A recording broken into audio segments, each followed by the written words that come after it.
So now we're going to cut our paper. We're going to push our blade with a decent amount of pressure into the ceiling line. There's a coving here, sometimes you'll be going up against the ceiling. Then with my blade, hold the vinyl smoother here. Then with my blade parallel to the board, don't cut out like this. For some reason that I can't quite explain, when you hold this parallel, the cut is much easier to do. That never tears. So with the fresh blade parallel to the board, just push the board in, push the knife in, draw it along.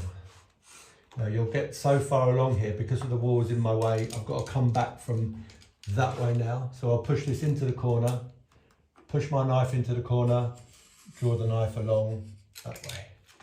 So there we are. So now we're right into the corner. Now with the corners, a little technique to use is to have a pair of scissors handy.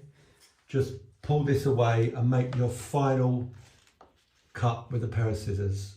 Just snip it off there. Okay, into there. Then we need to cut our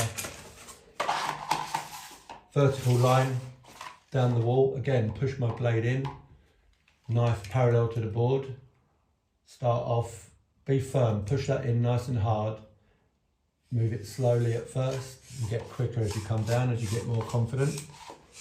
All the way down, let's go halfway down. Pull that away. And then with our cloth, just wipe off any excess paste. That's the top half of the paper done.